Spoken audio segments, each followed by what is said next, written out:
Basketball season is heating up, and with Subway, the madness is even better.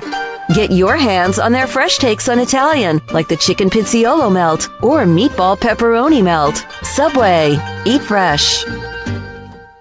The BS Report is a free-flowing conversation that occasionally touches on mature subjects. First of all, this is the BS Report with Bill Simmons. It might be cool, I don't know. And if it's not, I don't care. The BS Report with Bill Simmons. Bill Simmons works for ESPN. He's also named the sports guy, and he writes a comical sports column. He must be a popular dude. The BS Report. It's got a real dirty sound, like a rusty steak knife cutting through a well-aged steak. Now.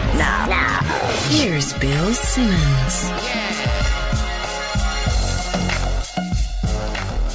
Welcome to the BS Report. It's been about a week since we taped the last one. Took a little break. We'd been pumping out so many, people were complaining. All right, that's not true. I was just being lazy. But we are back. We sent out the bat signal today. Big news on Monday morning, West Coast time. Peyton Manning going to the Denver Broncos. So we rounded up a list of people, including Dave Jacoby from Grantland.com, Bill Barnwell from Grantland.com, and my buddy Gus, a diehard Broncos fan who fell head over heels for Tim Tebow last year. So we're going to get his take. But first, as always, our guy, our NFL BS Report guy from NFL Network and NFL.com. We caught him between TV appearances. Mike Lombardi, what's happening? A little quiet day in the NFL. Nothing major going on here, Bill. How surprised are you? You know, in some sense I am. I think San Francisco felt like they were the wild card in this race. All weekend we'd heard Tennessee, especially after they worked him out, felt like they weren't the favorite. They were not comfortable with some things offensively. I think Peyton was a little uncomfortable, and the sense from the Tennessee people were we're losing this battle. And so that left Denver standing alone, and I think Denver ultimately had the best of the three situations. If somebody else, if the Houston Texans were to get involved, I think he would have gone there. But of the three, I think Denver proved out to be the one that's best suits Peyton Manning what he wanted. Okay, so why didn't Houston get involved?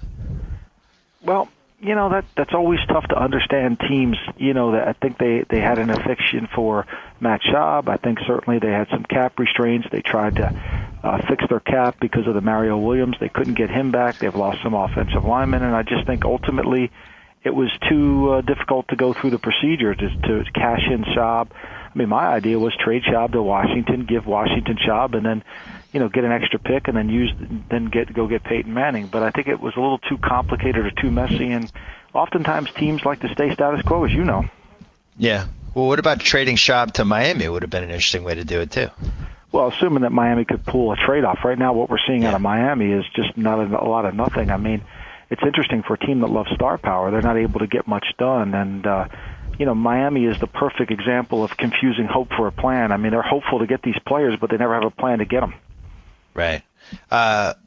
Denver, do you feel like, I mean, how would you rank the reasons that he went there? It seems like the biggest reason is that they had the most cap space, because if he was going to a winning situation and the best possible place for him to win a Super Bowl, it should have been San Francisco, correct?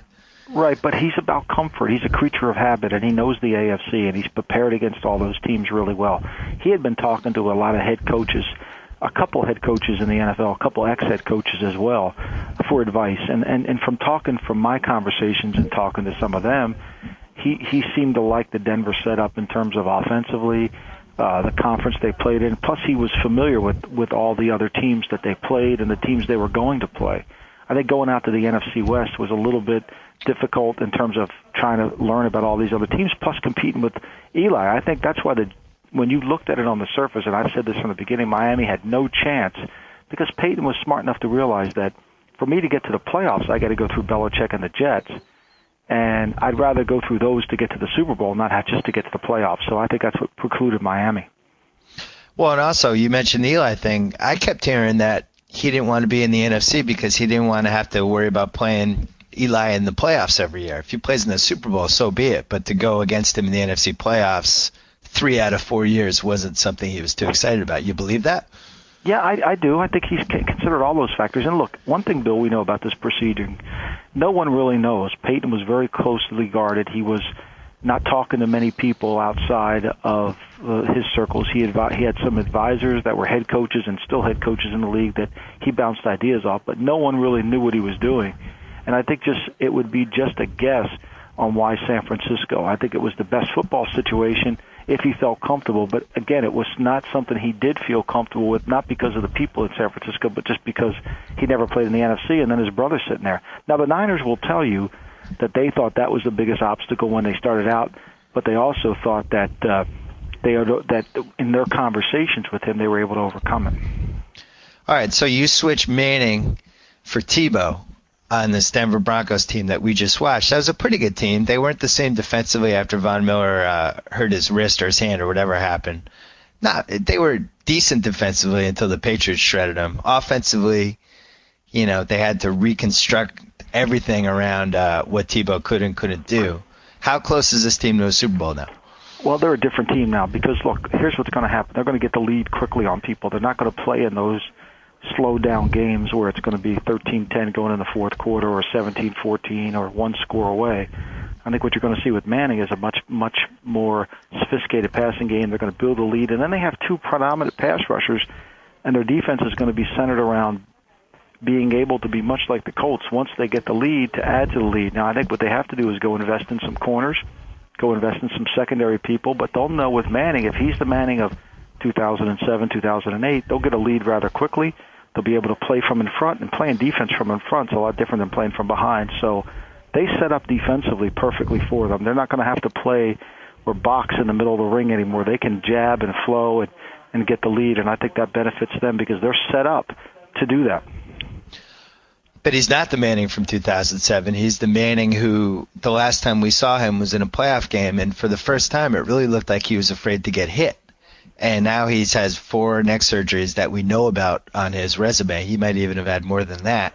If you were running an NFL team, would you feel good about basically pushing all your chips into the table here for Peyton Manning? I would be nervous. I really would be. I hadn't seen him throw, and I think the teams that saw him throw would have a better idea than I would. But, you're always worried. But look, you go into the season, of every season, worried about if you lose your star player, what could happen to your franchise. And so you have to always prepare for that.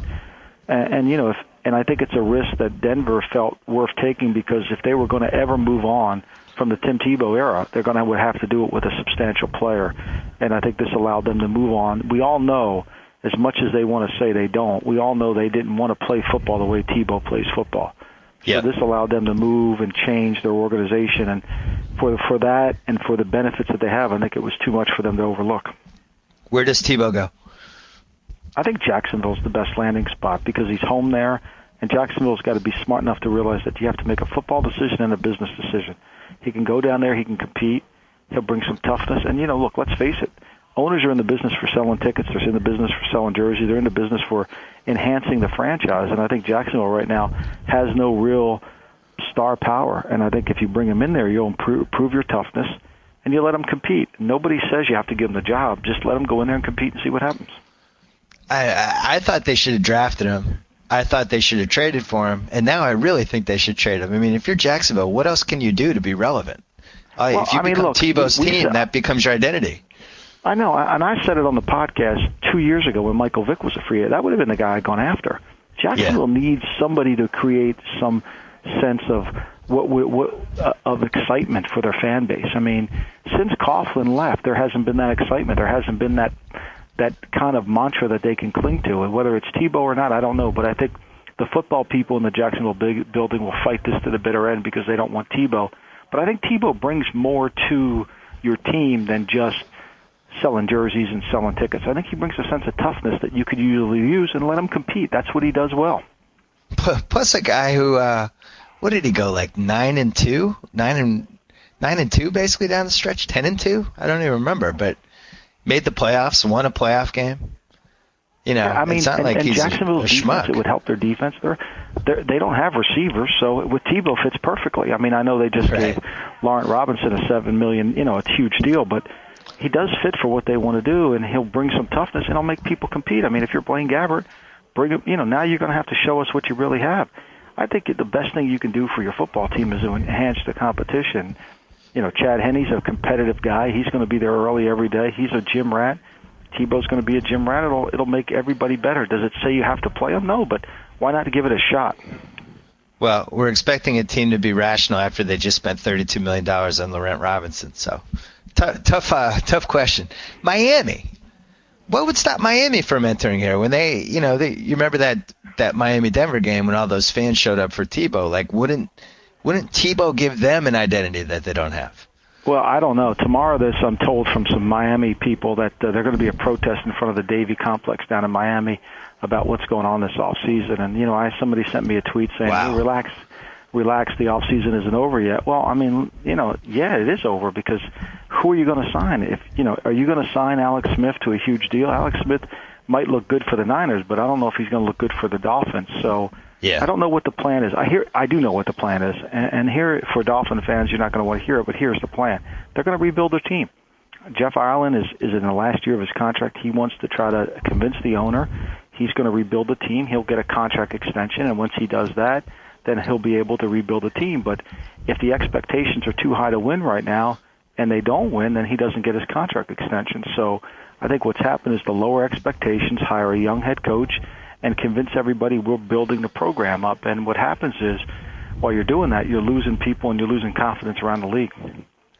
Yeah, but both of us noticed last year they were one of the most reliable teams down the stretch. They were in every game. I didn't feel like they were that far away. They just basically gave away Brandon Marshall, and I know he had some off-field problems, but he played well for them. Well, they did that last because year. they thought they thought they had a chance at Peyton Manning. They cleared cap room. Now they can say they didn't do that, but all along they thought they were in the Peyton Manning thing, and I can promise you, from the beginning of the Peyton Manning thing, they were never in the Peyton Manning thing. And I've said it publicly on the air, and they were never in it. I don't care if you spent 6 hours with them. They had to get Dan Marino just to return his phone call. That should tell you something enough. And I think ultimately their plan is not really able to understand. I mean, they've lost a couple defensive linemen. I just don't think they're really right where they want to be yet. I think they're trying to rebuild the franchise. The Brandon Marshall. Hey, shades of Golden State and the Sting Charlie Bell thinking they were going to get DeAndre Jordan, and then they didn't, and now they can't use their amnesty on Andres Biedron. Same little similar filing there, because now they're in Brandon Marshall. Yeah, well, they gave him away. When you looked at Miami's team, and I went through and did all the team needs for teams, one of the team needs I had was another receiver. They needed Brian Hartline's a nice player. I don't know if he's a number 2. And, Marshall's inconsistencies, but they needed somebody to go along with Marshall. They've been trying to find someone along with Clyde Gates, who they drafted in the 4th round. They'd hoped he would be the guy, but the reality is they need 2 receivers. Yeah. And they're going to have to hope that Reggie Bush can have the same season. I think Matt Moore ends up being their starting quarterback. This Ryan Tannehill illusion that people think that they're involved with, I'm not sure is right, because Tannehill could go 4, and Miami might not be able to get him. And you and I both like Brian Hartline. I was kind of hoping the Patriots would sign him. We're going to call my dad at the end of this podcast. He doesn't know we're going to call him. He is like all kinds of fired up about Tim Tebow coming to New England. McDaniels obviously loves him. Belichick loves him. What are the odds of this on a scale of 1 to 10? I would say a 2. I don't think it's relevant. I don't think he fits for what they want to do, and I think they all love him as a person, but I think ultimately it would be, unless it would be difficult to bring him in and change the whole structure. They have 2 good quarterbacks. They tendered Hoyer a 2nd-round pick. They like Brian Hoyer. They think Ryan Mallett has a chance to become a good player. They're going to spend this offseason really working on that. And, there's only so many reps you can give players, and Tom Brady's still playing well. So I think the Patriots, from this movement forward, I think it's another running back, whether they re-sign Ben Jarvis Greenback or not, and then try to fix the defense, try to add more defensive components. So it's looking like Jacksonville for Tebow. What would they have to give up for him? What do you think? I think like a 3rd rounder? For a late pick, I really do. I think Denver's in the mood to make Tebow happy, and I think that they're not going to do anything to hold this thing up. I don't think they're trying to. I think Denver will make it very accommodating for him, and I think the agent for Tim Tebow will work it out so that it is accommodating. So I think this will be easy on every end, assuming that Jacksonville. Now, Gene Smith, the general manager, has already gone out publicly and said he's not interested in Tebow, just like he went out and said he wasn't interested in Michael Vick. And he is the decision maker in Jacksonville. So we'll see how that plays out. I'm really confused by this because, yeah, you're in the winning business, but as you said, you're also in the business, and you bring Tim Tebow in. that puts you in the A block of PTI. That puts you in the national consciousness no matter what you do. And I can think of 8 teams off the top of my head that are completely irrelevant and would become relevant the moment that they threw Tim Tebow out there. And if you're not going to win a Super Bowl, I don't understand why that's not the play. Well, and he adds toughness to your team. I mean, stop fighting that. He does do that, and he's a competitive kid. And if you're willing to take a risk on a player with bad character because you think he's a good enough player that he's going to help you, why wouldn't you take a risk on this and just hope he could develop? I mean, it doesn't make any sense. But I'll harken back to, and I'm not comparing Tim Tebow to Steve Young, but when we traded for Steve Young in San Francisco, there was only one person who wanted to make the deal, regardless of what anybody says today in revisionist history, and that was Coach Wall. So sometimes somebody in the organization just has to take the bull by the horn and make these decisions, and even though it doesn't make everybody happy. Yeah, it does seem like we learned last year that you could build a certain type of team around Tim Tebow and have real success with it. And, if the Broncos had been better defensively, maybe that, and not gone against that Patriot buzzsaw, maybe their experience would have gone differently. I mean, all Jacksonville wants to do is run the football effectively. I mean, they really don't have receivers. He fits what they do. They want to be a tough team. I mean, it really does make sense. Now, does it fit for Mike Mularkey? I don't think so. But, look, the guy took a team to the playoffs. I mean, he went in there and, he won the games he had. Was he perfect? By no means is he perfect. But does he have to work on throwing the football? Absolutely. But I think this whole notion that he's just going to destroy the franchise is wrong. I think that's really unfair to the kid. The kid has an appeal, whether, and he's delivered. He won 8 games for him. They went and they won a playoff game. They beat the Pittsburgh Steelers in a game where I didn't think they could beat the Pittsburgh Steelers, and he threw the football to do it. So I think he certainly took some things where at least you take it into consideration. You get a GM job. Do you roll the dice with Tim Tebow, yes or no? If I were in Jacksonville, I would roll the dice with Tim Tebow, but I would have alternate planning, too. I mean, I just wouldn't put all my chips in one basket. I think the key to success in any business is to give yourself outs, is to make sure you have the opportunity to know when it's not going to work and give yourself at least a back door. Don't put all your chips in one basket. So I would, but I would also know that he would make the team tougher, and that the kind of team they have in Jacksonville, run-oriented team, good defensive front, does suit what he does well. And we need somebody to compete with Blaine Gabbert, because one thing we learned last year from Blaine Gabbert, whether they want to say it was an injury-related or not, Blaine Gabbert didn't show a lot of toughness. And when your quarterback's not tough, it makes your team not tough. All right, you have to go to a TV. Over-under, number of playoff wins for Peyton Manning in Denver. I will say 2.5. You go over or under? I'll go under. Under? Wow. Yeah. I'm just not sold that he's the 2007 Peyton. Me and neither. I think it's going to take a little bit of time, and I think football's a violent sport, and I think it's going to take a lot more time than all of us admit. We keep showing highlights of Peyton, who I think is one of the greatest players, and I want him to be the Peyton of 2007. I really do. But you have to be a little bit, at some point, you have to almost have somebody prove it to you. I'd be very surprised if he got it back. I just keep thinking back to Marino the last couple of years when his body really started to get banged up and he was having so much trouble moving around. He just wasn't the same guy. He didn't have the same anything. And, that switch goes on a quarterback, and that's it. It doesn't come back. Yeah, it's like Elton Brand. He's never been the same. So, it's just you can see it. So, and certainly I'm not comparing Elton Brand to Peyton Manning. Right. But no, I know what you mean. I think you just, there's a step that you lose a player. Look at LaDainian Tomlinson. I thought when he left San Diego, even when he went to the Jets, I didn't think he had that step. And I think I was right, even though he didn't really dominate. He didn't do anything for the Jets that a cheaper running back probably couldn't have done. So it's always difficult. But look, he's going to work really hard. He's trying to come back, and let's hope he is back. And let's hope he doesn't get hit to where, he's got a left tackle in Ryan Clady. So let's hope he doesn't get hit to where he feels uncomfortable and he still can execute and play. Well, and the last thing I'll say, and then we'll let you go, you do need a certain level of fearlessness when you play quarterback, because there's going to be moments when stuff's flying around you. You don't know whether this guy's coming or that guy's coming. And that's my biggest question for him after the surgeries and all that stuff. It will take time. We saw with Tom Brady, it took time from his knee. 2 years. He wasn't as comfortable it took a year. So, and I think we should really lower our expectations for Peyton, at least in September and October of next year, to really realize that it's going to take him time to get used to the speed of the game. Give him a little benefit of the doubt.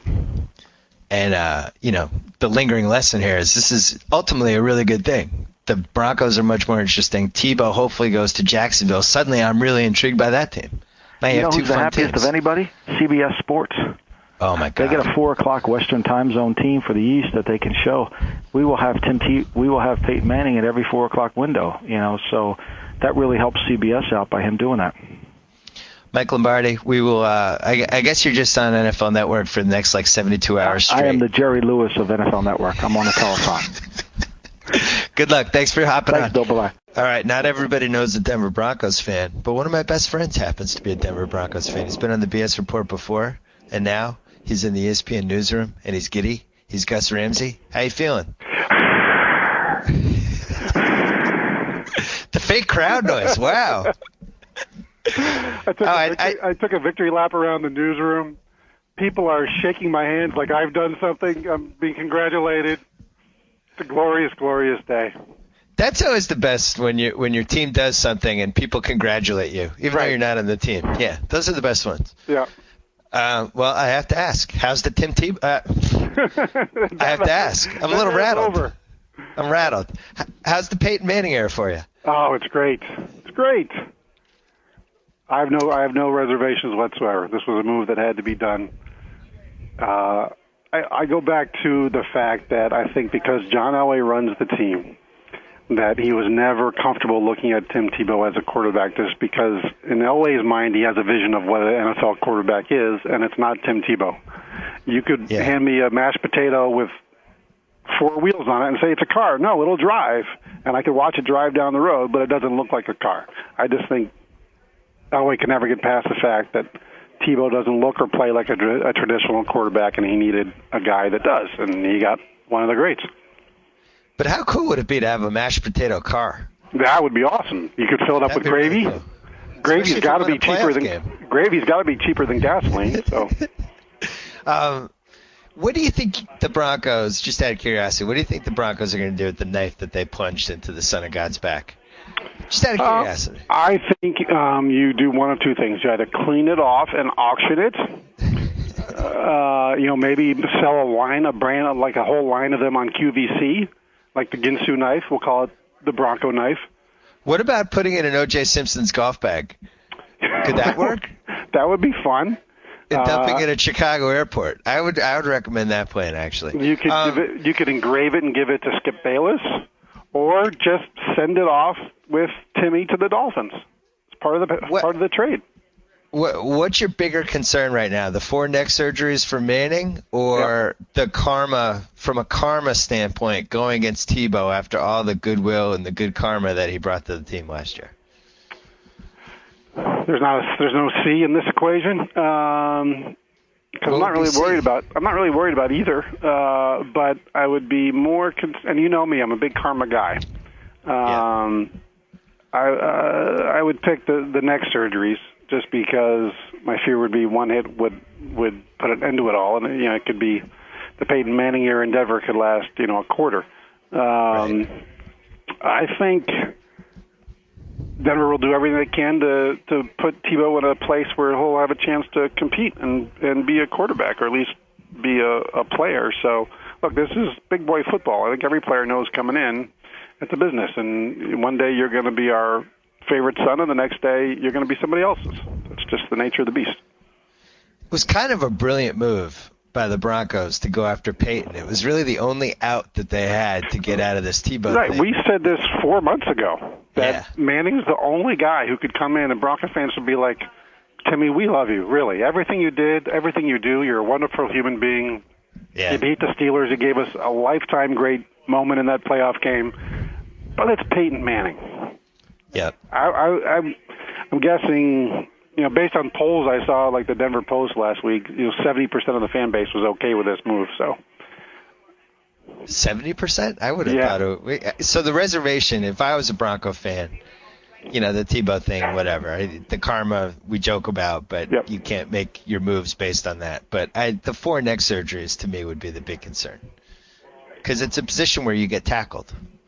And you get hit when you don't see it, and you take punishment, and he's 35, or he's going to be 36 at the start of the season?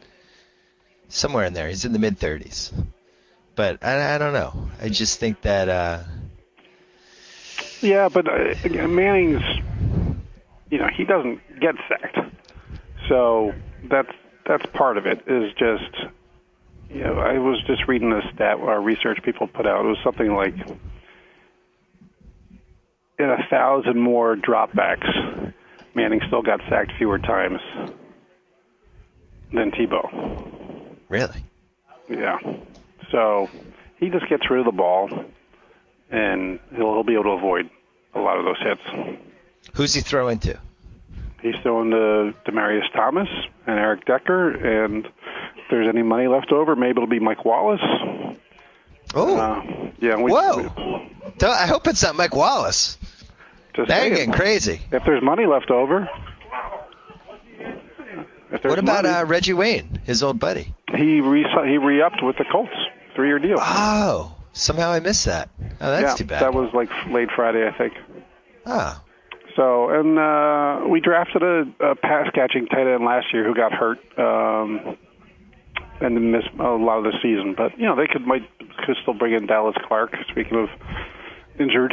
So, look, the guy made stars out of Austin Collie, Anthony Gonzalez. Our receivers are now going to learn what being open in the NFL is. So all those times last year when they were open but didn't get the ball thrown to them, it's going to be there now, and it's going to be there in their hands on stride more often than not. Those, you can get a lot better when your quarterback's putting the ball where it's supposed to be. Has there ever been a better wrinkle for the Broncos-Patriots rivalry? I mean, no. This is fantastic. Who knew? And we play at New England next year, right? It's kind of a secret rivalry. I think you and I and maybe 5 other people are the only people who feel like it's a rivalry, but I don't care. Well, because they play every year. The Broncos are a rival. Yeah. Because they play every year, and historically Denver's had the upper hand, even recently when you guys have been good. Obviously last year notwithstanding. But their Broncos non-conference games this year are very interesting. Baltimore is a good one. Cincinnati is a good one. Atlanta's a good one. Carolina will be fun. They get Houston again, who he's 16-2 against lifetime, plus the Steelers, the Saints, the Bucks, and the Pats. When is the Pats game? Do we know yet? Don't know when that is, but I'm pretty sure it's in New England. So I'm gonna wager that that's gonna be a Monday night game. You think that might be some money on that? You got to figure the first or Sunday night. Well, the first kickoff game is going to be Giants, whoever, right? So would you think ESPN can get Broncos Pats for that first Monday night game, or is that above our pay grade? That's too ambitious. I would say it's going to be a Sunday night November sweeps game. If I'm NBC, that's the first game I want. Broncos Pats in New England, like November 5th, whatever that Sunday is, and just bang that one out. When did you first think? When did Manning's name first get floated out for the Broncos? Like 2 weeks ago? Something like that? In terms of just not speculating on, hey, he's a free agent, when he'd be a good fit in Denver, like when the actual news? Yeah. I mean, a day or two after they released him, which was 2 weeks ago. So at what point did you start thinking about this as a Bronco fan? When he went to visit, and I started to think, that's about 10 days ago now. When he went for the visit, I went, all right, he's going to be hanging with John Elway. Yeah. I always thought Elway was the chip that the other teams didn't have. That he was the guy Manning could relate to. John could tell him all the things that he would have wanted to hear at that point in his career. Imagine if Elway was in the exact same scenario and was going to be leaving Denver because Jake Plummer was great or whatever it was. That Elway would have been able to think of things to tell Manning that the Arizona brass couldn't. Like the Dolphins. I don't know, like if the Dolphins, if they ever would have tried to use Marino as someone in that same capacity. But I always thought Elway was the advantage for us. But then, literally 10 minutes before this story crossed that he had chosen the Broncos, I was reading tweets from a Broncos reporter saying that right now they're running third. So my hopes were not high. And then, boom, all of a sudden it happened. That's funny because I haven't talked to you in a couple of days, but I was convinced he was going to Denver for 2 reasons. One was it just seemed like the Miami thing just didn't seem like they were pursuing other guys. It felt like they seemed they were out of it, or it seemed like they felt like they were out of it. But the other thing is, and we talked about this with Lombardi earlier, I really did believe there was something to the whole story that Peyton didn't want to be in the NFC because he didn't want to go against his brother in the playoffs. Yeah, for whatever. I mean, it seems kind of like a silly reason, but it's not. You have a brother. Would you want to play your brother in the playoffs? As opposed to playing him possibly in the Super Bowl, I think I would rather play him in a playoff game than in a Super Bowl game. But but you're much more likely to do it in the playoffs. Yes, that's true. When San Francisco emerged, that made me worried because I thought, oh man, I mean, even he knows that's the best fit on the board. But if that NFC stuff was a factor, then that's great. By the way, now if they do meet in the Super Bowl this year, it'll be in New Orleans. How cool would that be? Manning Brothers Super Bowl in New Orleans. I'm getting ahead of myself. Sorry. That would mean the Pats didn't make the Super Bowl. I'm still a little giddy right now. Can we talk about how much better my franchise mode in Madden just got? By the way, remember how I retired last year from Madden? Not anymore, baby. I'm back. Oh, my God. You're like a boxer. Yeah, this is the best quarterback you've had in Madden since, 97 Elway? Since Elway. But, look, I mean, what was Tebow's accuracy rating going to be coming off of a year he completed 48% of his passes? But he would have had some sort of superhuman intangibles rating. I mean, I play with him now, and you're bouncing passes all over the field. Now, I mean, it's franchise mode, so maybe I get 2 years out of Manning before he retires, but I'll take it. Wasn't there an awesome Jake Plummer Madden year? I remember him having, in the mid-2000s, just scampering around like a maniac. Yeah, he had a really good year. But, no, I'll be curious to see what kind of ratings he gets coming off a year off and the neck injuries, what his stamina and injury ratings and all that will be. But I'm looking forward to trying it. So why do you think that he did not pick the San Francisco 49ers? Because it seems like if he's all about winning Super Bowls, other than that brother thing. Well, if you are thinking all about winning Super Bowls, isn't it easier to get there through the AFC than the NFC right now? The NFC is loaded. Yeah, but the Niners had the best defense last year. They're in a they're a division good that team, historically hasn't been great. Feels like I wonder, if you're stacking Super Bowl favorites for next year, and your top 10, 7 of them are going to be NFC teams, right, or 6? To me, it's a much tougher road. Healthy Manning and San Fran, I just feel like that team's the favorite. I don't feel like Denver's the favorite. No, I think we're a favorite in our division now because it's not a great division. Yeah. And if you can go 11-5 and win your division, you might get a bye, or at least you're getting a home game. I wonder if he was afraid of isn't that stadium windy? Have weird conditions. If he was worried about his arm strength, yeah. I don't know. The whole outdoor thing to me seems overrated too. I mean, he's a football player. He can throw a football. I don't think it really matters whether he's in the dome or playing outside. And the average temperature in Denver in the wintertime is 60 degrees. People think it's Minnesota or something. No, it's not. And it's not. So I don't think it's that big of a deal. You have the only. There you go. Craig Bengtson, one of our bosses here, just told me there are more days of sunshine in Denver than there are in San Diego in the calendar year. 325. How about that? Well, the only game that would really be scary would be a mid-December at KC game in terms of AFC West. That's the only super duper cold weather game, and that game might be in September. With Matt Castle and Brady Quinn. I'll take my chances. Well, I'm just saying. Maybe 15 degrees, it could be cold, something like that. And then you have San Diego, which seems like they're kind of reconstructing that team a little bit. Seems like a team in transition. The Raiders are $20 million over the cap and have no draft picks. But other than that, they got a lot going for them. Yeah. And the Chiefs. And who's the other team? I think the Chiefs are still kind of legit because they had so many injuries to so many key people last year. But I think going in, it's our division to win now. I didn't love the way they've handled the offseason, though. KC? Yeah. You're the heavy favorite. You need one more receiver, though. Hey, Eric Decker, I think almost became overrated because no Tebow pass was directly to him. So anytime he caught a Tebow pass, it seemed like an awesome catch. I don't know how good he is. Yeah, and I was critical of him during the year for having the drop on the ball that most professional receivers catch. It's a tough catch, but he would make the play. But again, I think Peyton Manning makes these guys better. So last thing, underrated. How happy is John Fox? He was in Jake Delhomme hell for years, and then he goes to Denver. He's got this Brady Quinn, Tim Tebow, that whole thing going. Do you think he's just gonna be smiling for 4 months watching passes go directly to receivers? Yes, they can actually run practices on time now and all that stuff. And remember, this is an offense that midway through last year said, all right, we're bagging all this, and we're going to put in this whole new offense for Tim Tebow. So, like, putting in the Peyton Manning offense is not going to be very difficult, which I think was part of the appeal for Manning. They probably said, look, come in, whatever you want to run, we'll run. We'll do it. Maybe their team said that too, but in Denver, they between that and a really young, good offensive line, I think there were some pretty good selling points there.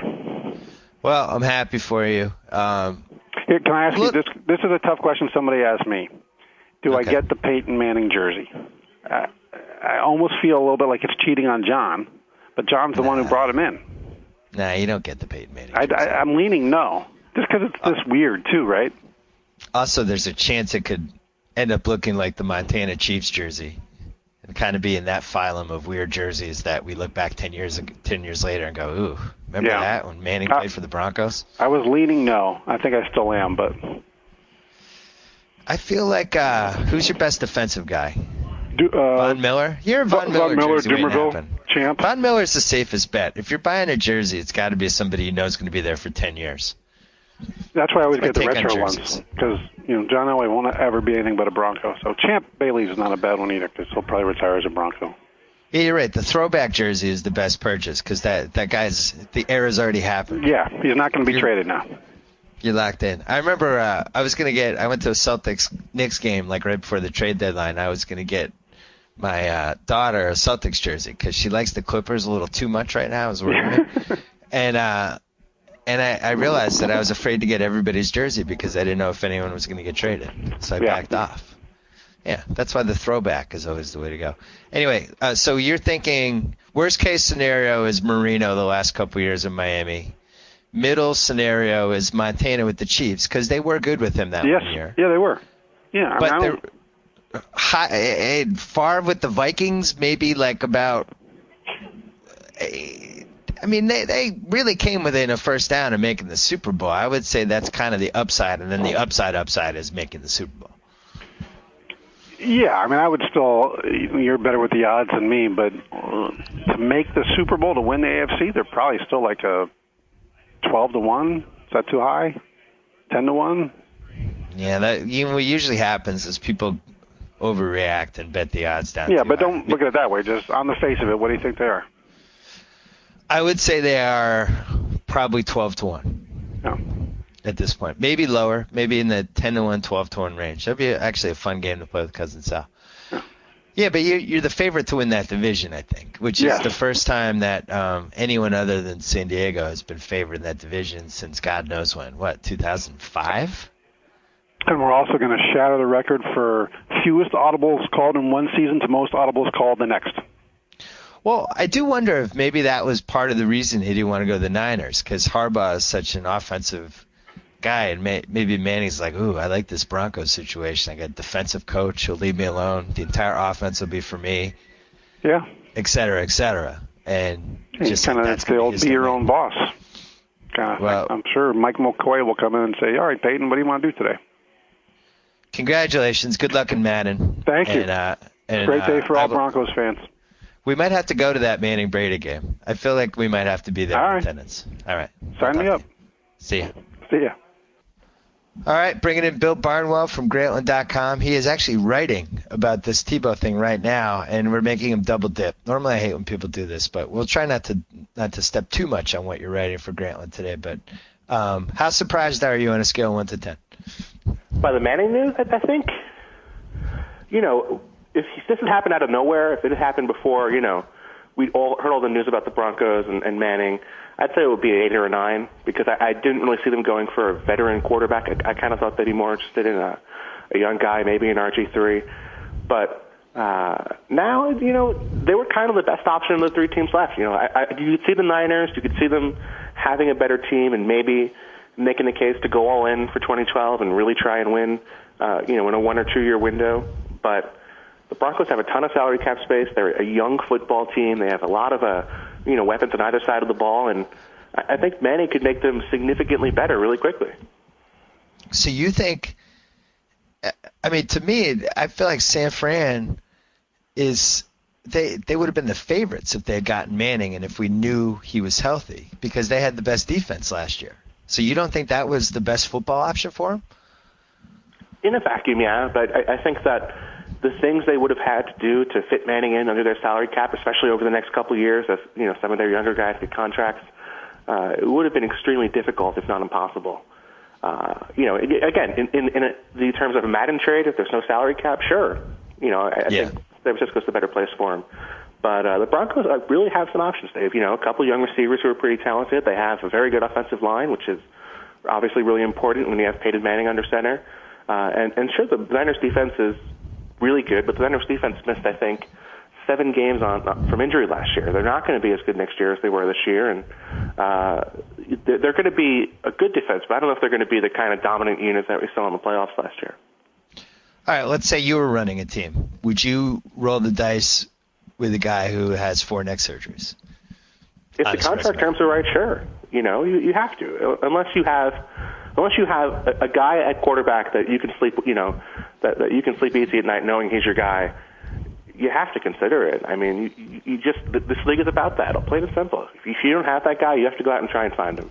And the Broncos are going to offer Peyton Manning a lot of guaranteed money. I think he may get $55 million in guaranteed money just because Mario Williams just got 50. But they're going to have terms in there to offset a lot of that if Peyton Manning isn't healthy enough to play. So I think that in the long run, it's not going to be as big of a risk as it might seem. So it'll be like $55 million guaranteed, but has to start like 30% of the snaps in a season, stuff like that. Oh yeah, sure. I mean, there'll be a lot of things like that in there. Obviously, I'm not a contracts guy, so I can't say all that much. But I think that there will be offsets and things like that to account for if Manning can pass a physical, if he's actually physically healthy enough to play, not only now, but next year and the year after that, because this could be a degenerative condition where maybe his arm is healthy after a year of rest and surgery, and he'll have the arm strength now to last 4 or 5 weeks, and then after a full season of hits and throws, maybe he won't have it again next year. So I think the Broncos have to think about that. Not only what happens right now, but then what happens over the next year or two. You were very slow to come around this whole Tim Tebow thing. Very slow. By the end of, I think you picked the Broncos to. Didn't we both pick the Broncos to beat the Steelers in round 1? We both picked the Broncos to beat the Steelers in round 1. That is correct. And I don't want to say you embraced Tebowmania, but I think even though you're a guy who likes things to be logical and make sense, you kind of embraced how random and crazy this whole thing was in a good way. Where do you see the next 5 years of his career going? It's tricky. Tim Tebow, obviously, the stats aren't that great. I don't need to be a stat whiz to tell you that, but the things Tim Tebow can do for an offense are more subtle than the average quarterback. Tim Tebow is a great short yardage running quarterback, which is an asset. He can improve the efficiency of your running game, and you can build a passing attack to take advantage of his strengths. He's not going to be that, West Coast offense, 8-yard slant, 8-yard out guy. He doesn't have good timing on his throws, but he can get the ball downfield. And if you have receivers who can take advantage of that, you're going to have at least a functional passing offense, if not necessarily a great one, that can really play off your rushing attack and maybe win you some football games. Now, if I have to think about where Tim Tebow is going to go, I think the obvious place is Jacksonville. He's certainly, perceived to be a god there pretty much as far as, his college history, and he comes from the Jacksonville area, so you have to lean there. Obviously, they have Blaine Gabbert at quarterback, but Blaine Gabbert is not exactly a franchise quarterback so far. So I just see him ending up there mainly because they don't really have any other options. If they get Tim Tebow, they take the tarp off their field or off their seats. They sell out. They have the best-selling jersey in football. And business-wise, even if Tim Tebow's not that good of a quarterback, it just makes sense for you to do it. It's interesting because Miami, the two teams that seem like the most likely suitors for him also need a quarterback and are both in Florida. And I'm not sure it really matters whether he's in Miami or Jacksonville because it's Florida. Like, you remember, what was that Dolphins game where they honored the Tebow's team, and they sold out, and like 30,000 fans there were Denver fans rooting for Tebow. Seems like that could work for Miami too, for just regenerating interest in the team, right? Yeah, that would make sense. That was the Dolphins-Broncos game last year where the Dolphins were, up 17-0 or so with 2 minutes left. 15-0, yeah. 15-0, and the Broncos came back and won. I don't know. I wrote about this today on Grantland. I think people are sleeping on Matt Moore a little bit. I'm not saying that he's the guy. He's not a franchise quarterback. But what I didn't understand was how could the Dolphins be so obsessed with, meeting with Alex Smith for 5 hours over the weekend and saying, okay, we're going to give you $10 million a year, $8 million a year to be our quarterback. Is Alex Smith really better than Matt Moore? I don't see it. So I think if the Dolphins couldn't go out and they couldn't get Peyton Manning, they couldn't get Robert Griffin, they couldn't even get Matt Flynn, I don't really see the value in upgrading a quarterback and paying a significant premium to do so when you have a guy with Matt Moore who is at worst competent, maybe even an average quarterback. I mean, he was 6-6 with a team that was 0-4 to start the season. He played reasonably well. Was up, 17 points in the Patriots in Week 16. I mean, he played reasonably well for a quarterback. So unless you can get a significant upgrade on Matt Moore, I think you just stay with him for next year. Bill Barnwell, I'm really happy that you said that because I basically had an argument with somebody I won't mention this weekend about the difference between Matt Moore and Alex Smith. And, Alex Smith, he got some reps in the playoff game, the Saints game, he came through.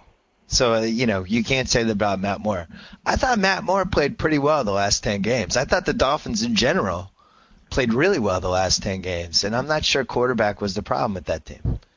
Right, I agree 100%. And for what Alex Smith did against the Saints, which was a fantastic game, you have to remember that he was terrible against the Giants. I mean, the Niners gave him like 16 possessions. They were dominant on defense, and Alex Smith didn't move the ball at all. I don't know if he even completed the pass to a wide receiver all game.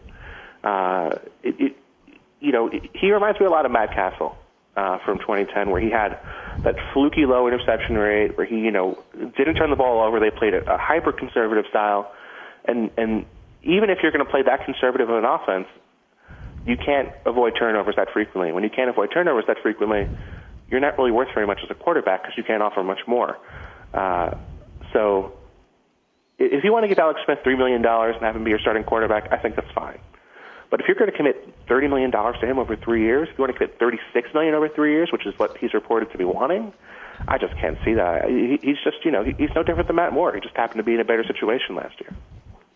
And the other thing with Alex Smith that I'd be worried about, how much of an effect did Jim Harbaugh specifically have on his abilities last year? And if you remove Jim Harbaugh from the equation, what would be the ramifications? Because it's a little like a Mike D'Antoni offense thing where it's like, Sean Marion looks awesome in this offense. And then Sean Marion goes to another team. He goes to Miami. He goes to Toronto. And people are like, oh, yeah, Sean Marion. Pretty limited offensive player. And I think with Alex Smith, it just not only because Harbaugh built the offense around what he could do, but he also was like his just biggest supporter. Like the way he rehabbed that guy's confidence and self-worth basically was one of the best things I thought that any coach did last year.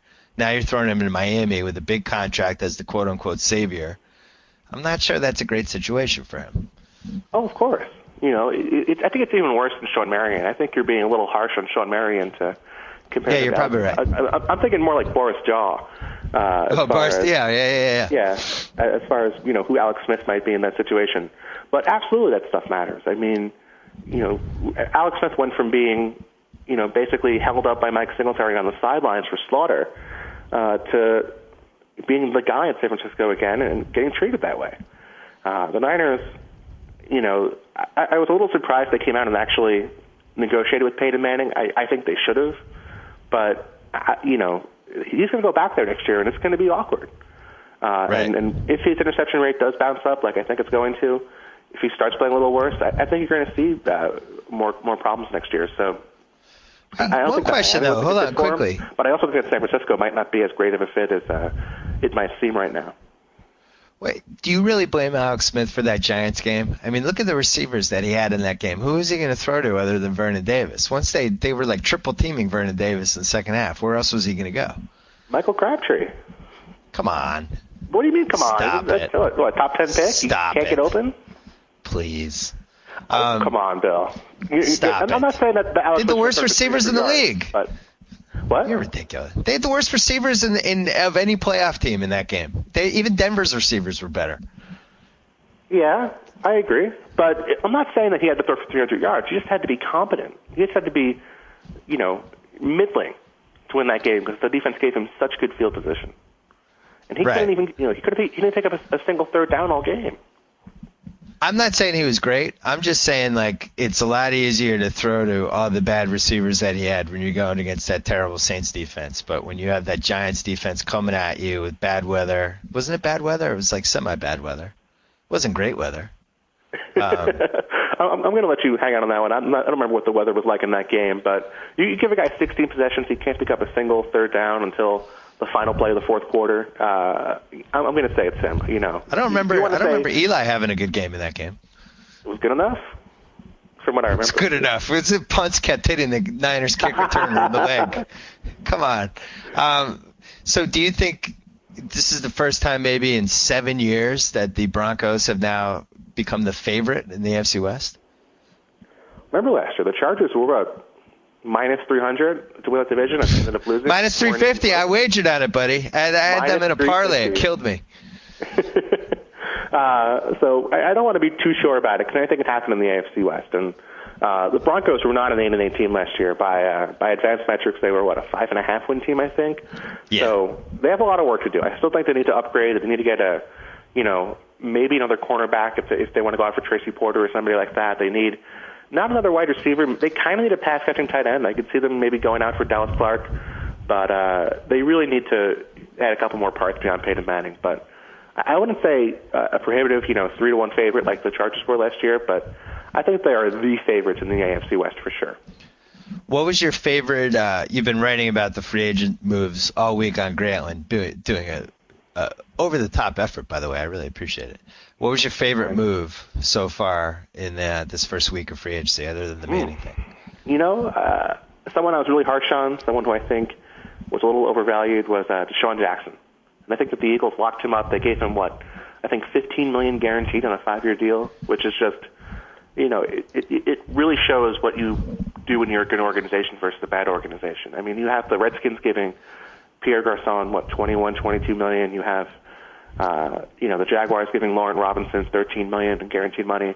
So to get Deshaun Jackson and give him basically that amount of money when he's clearly a superior player is, it shows how good teams really value the money they have to spend and how they can wait and not sign guys when they're at their peak value and really value players properly. So that was a franchising, but I think getting him signed to a long-term deal was just, they got him for a really good price. Were you stunned that the Cowboys actually made a really good free agent move? For Brandon Carr? Yeah. I liked it. I like Brandon Carr a lot. I think he's the Jonathan Joseph to Cortland Finnegan's Nnamdi Asomugha this year. He's the younger guy. He's just as productive. He was the second banana with a great cornerback across from him. And maybe those guys have something to prove. Maybe they go into free agency and say, I'm going to get paid like a number one guy. Now I got to go show it. But I think it was the exact move the Cowboys need to make, for sure. I was hoping the Patriots would get him because of his age. I think he's only 25. I like getting free agents who are still getting better and not guys that you see too often in free agency. I think Asomugha was the latest case of somebody you're getting about potentially 2 years after he hit that highest point he's going to get to, and then you're just kind of hoping he can stay there. I agree, but you know what? The Patriots will go out. They'll get young guys. It'll just be in October. It will be off other teams' practice squads, and they will just put them right in the starting lineup. That's what the Patriots do. I'm going to ask everybody who comes on this podcast this. McDaniel's offensive coordinator for the Pats, Belichick, an unabashed Tebow lover. You don't think the Pats would get in the sweepstakes here, do you? Unless they can get him for free and convince Tebow that he's going to play 5 snaps a game. I doubt it. The roster spots they need, they have to sit a good wide receiver every week. They have to sit, talented players at running back every week. So it's going to be hard for Tebow to get on the active roster if they sign him. He'd be interested, I'm sure. But I think the Patriots have bigger concerns. They have to figure out how to integrate Brandon Lloyd into their offense, which is I don't know how that's going to work necessarily. Can he run a straight line and catch the ball? He so could Chad Ochocinco, and you saw how well that went. So it may not work out that way, but I think he will be an upgrade on Ochocinco. I just don't know if he's going to be, Mike Wallace, for example. Ochocinco was single covered during the last 20 minutes of Super Bowl 46, and the safety did not even look over in his direction, nor did Tom Brady. He had the whole left side of the field for the last 2 drives, and just at any point could have just run by his cornerback and been wide open. Brady never even looked at him.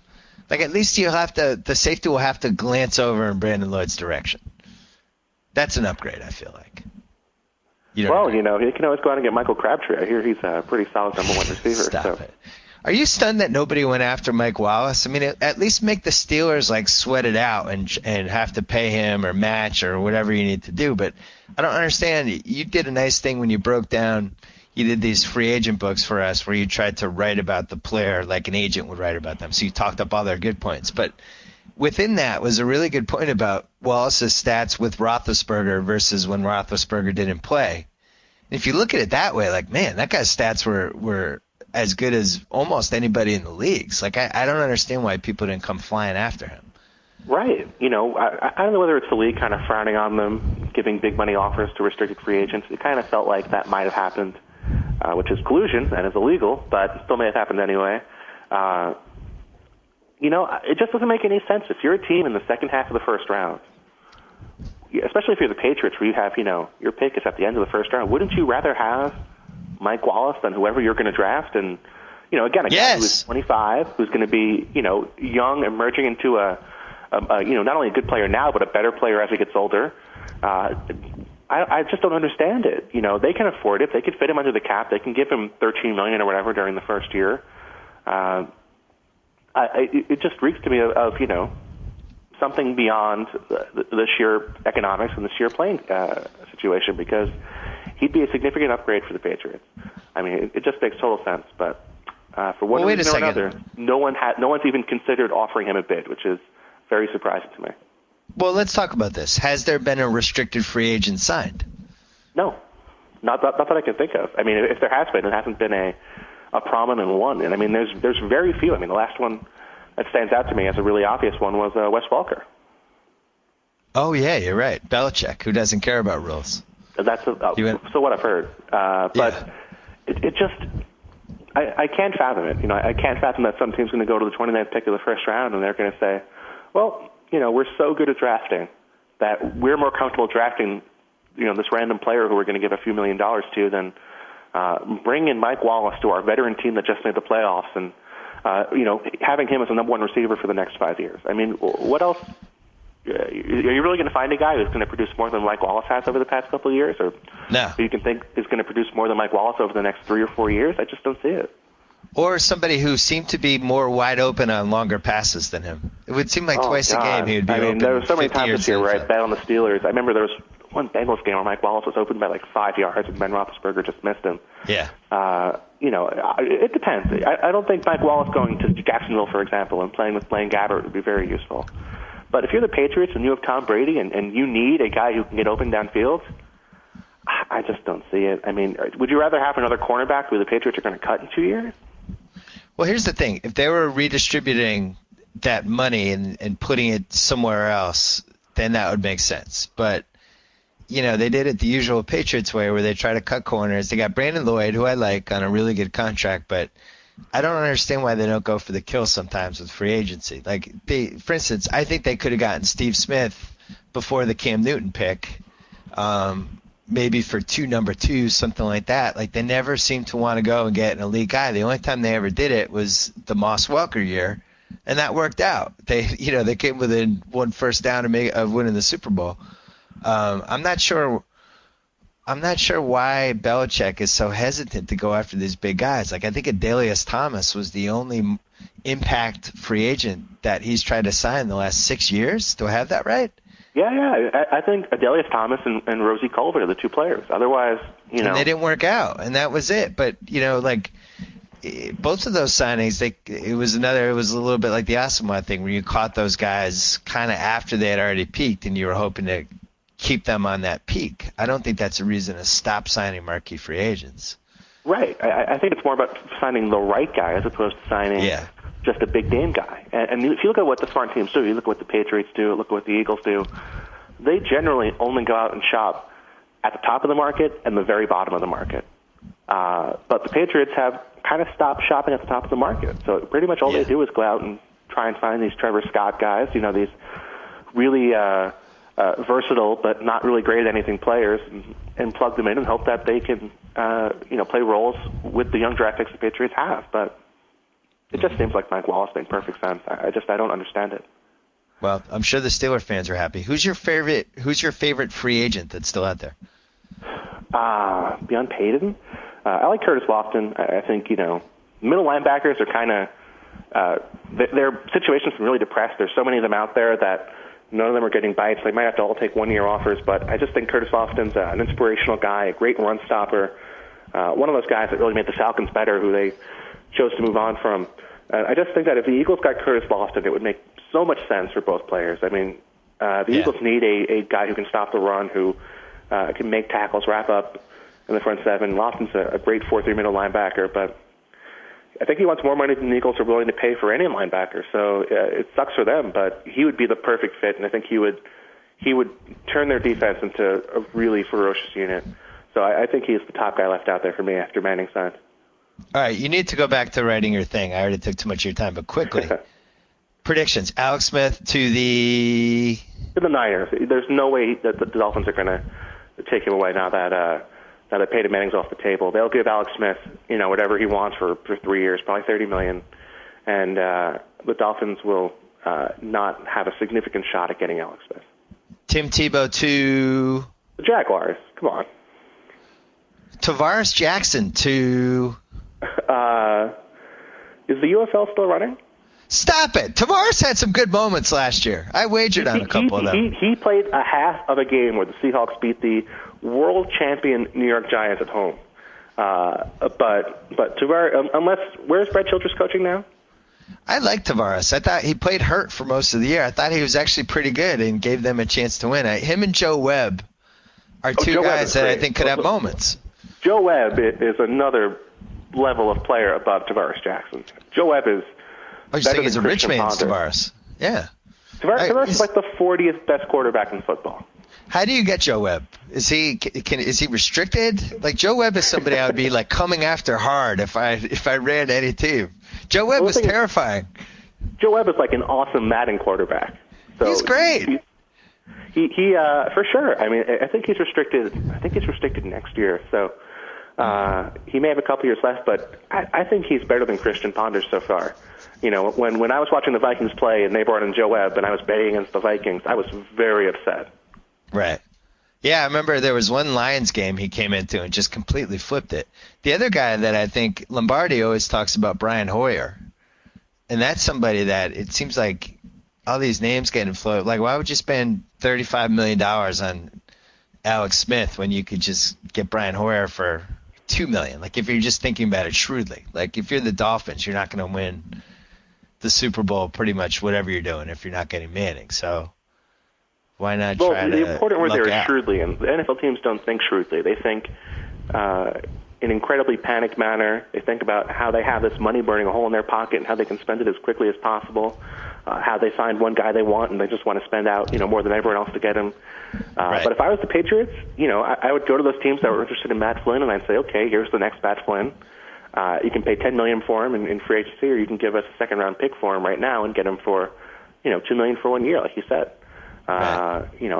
I don't think Brian Hoyer is a fantastic quarterback by any means, but I think teams are willing to risk those second and third-round picks to see if they can find a guy.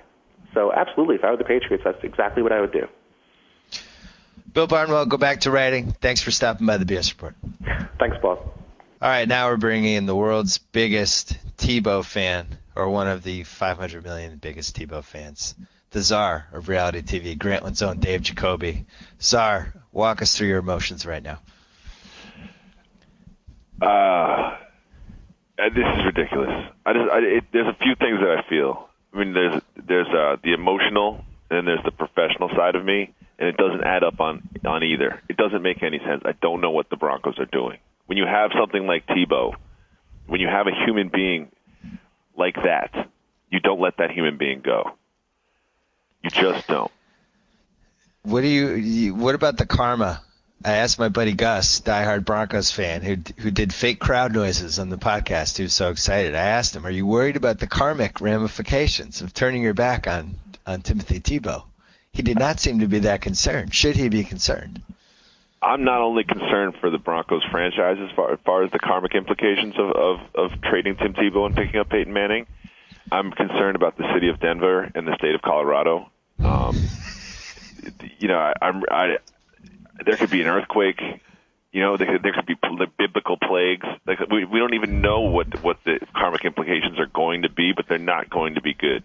They're not going to end with John Elway lifting the Vince Lombardi trophy over his head. The Mayans didn't predict this, did they? This is part of 2012. I haven't read into the Mayan stuff enough. Professional football team will turn its back on the savior, who will then have his wrath on the city. So, can I just read you something? Yeah. This is John Elway on Tim Tebow. He really added a great spark for us, and we really had some good things happen to us. I was really happy with his progress. I know Tim is going to work hard this offseason, and we're hoping that he's going to be the guy for a long, long time. He said that a month ago. A month ago, Bill. You can't turn your back on Tim Tebow like this. Kind of evil genius by them. This was their only way out of the Tebow thing. They obviously didn't like him that much. I love him. How do you not like him that much? I mean, look at what he's done. Listen, you're preaching to the choir, but it's Peyton Manning. Now, the counter would be it's Peyton Manning after being operated on 4 times on his neck. Well, did you see the reported deal that they spoke about? What was it?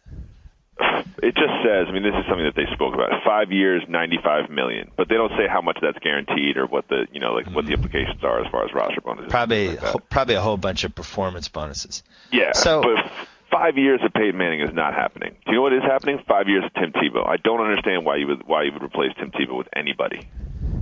Well, this leads me to my next question.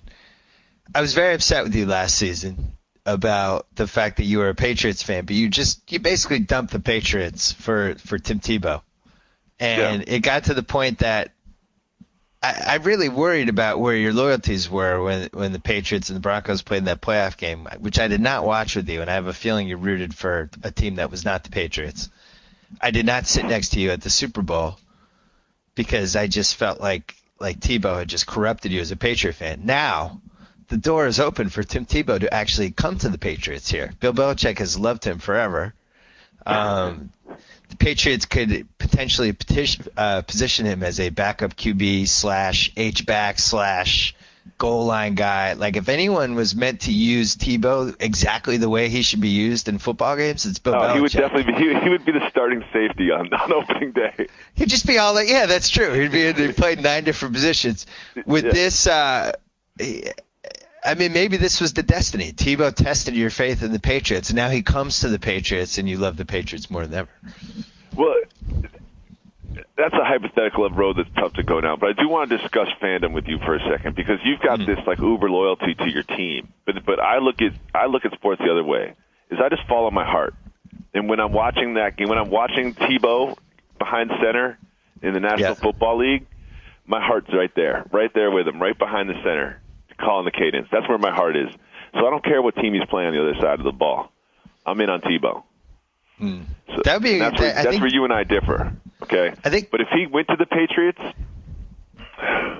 just to see him in the red, white, and blue. Yeah. It'd be everything. It would just be everything to me. You follow your heart, much like how Larry King. That was I think his rule for finding different wives. He just followed his heart. I'm married. Well, my heart's not in that marriage anymore. It's over here with this hot 25-year-old secretary. I'm going to follow my heart over to her. That's how it works. So where does Tebow end up, and who do they trade him for? Well, look, here's the thing. If Jacksonville doesn't go after Tebow, somebody they are insane. Has to, right? They're insane. You've turned from It's the franchise everybody points to when they say, what's the worst franchise in the league? What's the franchise that's most likely to move? What franchise could you see going to Los Angeles or London? What franchise would you not want to own? And now all of a sudden you put Tebow there, and you're printing money. You're just printing money. I mean, that should be the team that gets him. I can't imagine from what we saw from Blaine Gabbert last year that, that's going to sway them against pursuing Tebow. Miami would be mildly interesting, but Miami actually seems like they might be a potential playoff contender. I'm not sure. If I were them, I would go for Alex Smith. At least we know he's competent. Yeah. And then after that, then it's like you're looking at teams that might want to use him in a really smart way, and the leader of that pack would be the Patriots. Well, here's a question. Let me throw this out to you. When I first heard this news, there's a lot of thoughts went through my head. I mean, first of all, is what the hell are you doing? That's Tim Tebow. And then I thought, well, perhaps they just want to bring Manning in to tutor Tebow for a couple years to make him a better pocket passer, to sort of like help guide him into the starting role as the Denver Broncos quarterback. So you're saying keep Tebow? This is interesting. I mean, I don't understand why these things are mutually exclusive. Why can't you keep Tebow? Especially because when your guy's neck's being held together with jumper cables. Well, I guess you could. I mean, from their standpoint, maybe they'd be worried that people would be clamoring for Tebow, but I can't imagine that would happen with Peyton Manning. I think not with Peyton Manning. Most diehard Bronco. It must be a salary thing. It must be something like that, because I don't understand why it's mutually exclusive to have both Tim Tebow and Peyton Manning wear the same uniform. It seems like a match made in heaven. The other interesting thing with the Patriots is Josh McDaniels, who was the guy who drafted Tebow and traded for him and the whole thing, is now the Patriots offensive coordinator. You will not draft this Patriots thing. Well, listen, you have the guy who drafted him and traded for him and drafted him. You have Belichick, who is on the record with some of the most glowing quotes he's ever said about any Patriot or opposing player, who's loved Tebow forever, who tried to trade for him in or wanted to draft him in 2009, whatever it was. Yeah. And it just feels like this could be a potential thing. Like Belichick gushed about him before where on the playoffs. field doesn't he line up? He definitely plays a little bit of defense. He plays every skill position on offense. Belichick could do the thing like, look, Tim, you're a quarterback. I believe that. I'm with you. I'm on your side. You're a quarterback. But we have one of the best quarterbacks already. We want to use you in these little spots, and you're a football player first and foremost. I'm going to put you all over the field.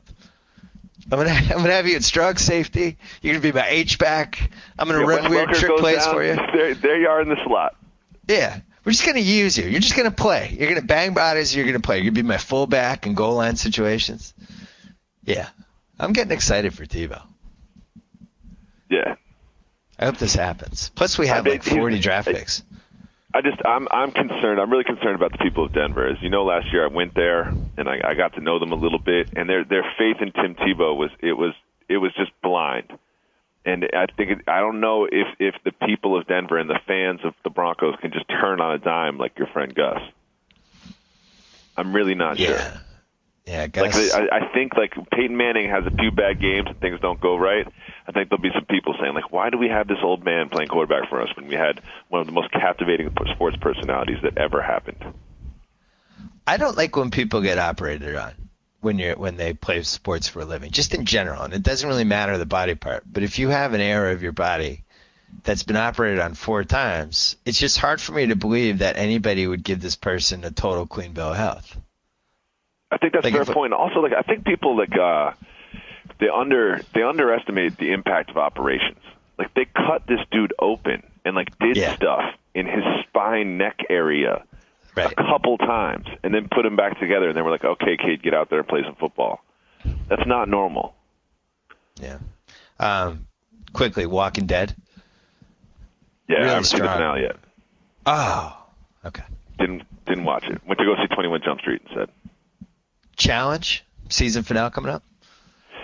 Yeah, Challenge has been rough this year. They really need to shake it up. They really, really need to shake it up. We're available, by the way. We're available, MTV producers and Boone and Murray and everybody who does the show. Just bring us in. Take us to lunch. Just buy us lunch, and we'll give you 9 ideas. We'll save your show in an hour. I won't even order the lobster or something crazy like that. I'll just have a sensible soup, maybe 2, and we can talk about the challenge, and you'll leave with a better show. We'll have the soup of the day. I'll get some sort of salad that has chicken in it and balsamic vinaigrette, and Jacoby will get a sandwich. It'll cost you $50 I'll get the soup total. Special I'll get the soup of the day to start and the special soup, and then whatever they have in the menu for soup. The bill will be $50. We'll give you 9 ideas. We will save the show. And I don't mean that in an arrogant or an overly confident way. We will save the show. We know how to save the show. We will save the show. Just call us. Just take us to lunch. There's no one that spends more time thinking about ways to make the challenge better than we do. And we just want to share that information 100% for free, just for lunch. It's our 5th professional sport, and we're just not going to just sit idly by as it falls into the toilet, which it did this season, basically. Yeah. It's losing ground to paintball as far as professional sports right now. I'm very upset. Jersey Shore is over, though, it seems like. Yeah, I'm done with it. I don't even want to watch any of the spin-offs. I'm just done with all those people. Next. All right. So MTV, this is a crucial time.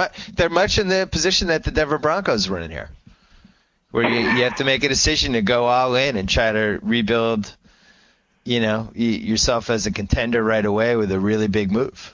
That's where MTV is. I feel like what they're doing is they're going the Peyton Manning route. They're just trotting out Pauly D for a spin-off right now. And they're afraid of what's new and exciting, the Tebow. Oh, that's an interesting way to look at it. Yeah, that's the way I see it. They're going with, I know this guy works and it'll be fine. We'll do okay. Instead of trying to harness the power that captured the nation that is Tim Tebow. I think if you control the zeitgeist like that, and you have that many people interested in you, like my mom was fired up about Tim Tebow, and she's not a sports fan. Like if you have that, I think you have to hold on to that. I think there's a currency, and the cultural currency of Tim Tebow is too valuable to just trade away to get some third receiver or something. Tebowmania. What's today? It's end of March. So it's the 19th. Less than 3 months ago, it seemed inconceivable that Denver would move away from the Tim Tebow era. And I think you could have said the same for Linsanity in mid-February. And maybe that's something that could burn out with him going on another team as well, although he's playing better the last couple of games. Linsanity's he's fine. He's going to be fine. That's not a concern. The Tim Tebow. I'm just saying it'd be interesting. It'd be interesting if Tebowmania and Linsanity both switched franchises within a couple months of each other. Plus, they have to pay Linsanity. And he's going to get a nice big free agent offer from somebody. I think he can. Yeah, he's got real value. Million. Yeah, he's got real value. Anyway, all right, Czar. Enjoy the challenge. Enjoy what's the other finale coming up? Is there one more? No, we just finished The Bachelor in Jersey Shore last week. So we've got challenge in basketball. We're a little crossroads here with reality. Yeah, we're gonna add a couple. We got some things in the hopper. It looks like we might have messed up with the Shaws of Sunset Strip or whatever that show is. I didn't love it. Have you seen it? Heard good things. All right, well check it out. See what you think. Man, don't do the Peyton Manning thing where you just like the old stuff. You're not afraid to try the new stuff. I've got my eyes on the new stuff. All right, Czar. We'll talk to you soon. All right, buddy. All right, last thing. As promised, we're going to call my dad. He does not know we're calling. He's very excited about the Tim Tebow possibilities, which, as Mike Lombardi said earlier, are probably not going to happen. But let's indulge him. We're going to call him quick. Hello? Dad. Tim Tebow. You're on the podcast. I'm on the podcast right now? Yeah. Oh, I know you're excited about Tim Tebow. I wanted the national audience to hear your excitement. I'm very excited. I think that Jeb Hoyer, our backup, only has one more year, and we probably could get a draft pick from him from somebody else. And you mean Brian Hoyer? Tebow would bring in some excitement. You called Brian Hoyer, Jeb Hoyer. Well, whatever his name is. I don't get the names right.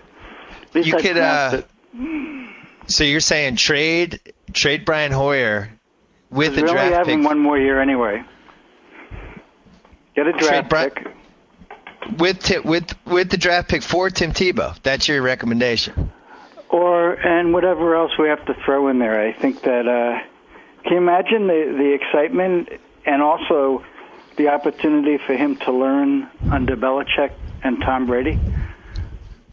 If he's going to make it, he's going to make it that way. Do you see him playing multiple positions for us? I do. I see him. I mean, we've seen other teams come in here and do these crazy gadget plays where the halfback option plays. That would be a lot of fun. You know, Brady handing off to Tebow. He rolls out to the left side, passes down 40 yards to Brendan Lloyd for a touchdown. I can see it. I can visualize it right now. All right, so you're firmly in the Tim Tebow coming to the Patriots camp. As long as he doesn't start, I certainly am. All right. Dr. Bill Simmons, as always, a pleasure to have you on the BS Report. All right, take care. So I get to sign off. Whoa! Thank you for downloading the BS Report with Bill Simmons. Too much fun. Check out more podcasts at the iTunes Music Store or at Podcenter at ESPNRadio.com. Peace out. The BS Report is over, so you'll have to find some other way to occupy your time. Perhaps our good friend Blake Griffin has a suggestion. What do you say, Blake? Chow down with the Italian collection at Subway. Of course, a fantastico idea. Like the irresistible Italian BMT, Mondulicious Meatball Marinara Melt, or the, help me out here, Blake. The Chicken Pizziola Melt. Perfecto. Hurry into Subway for a taste of the Italian collection today. Subway. Eat fresh.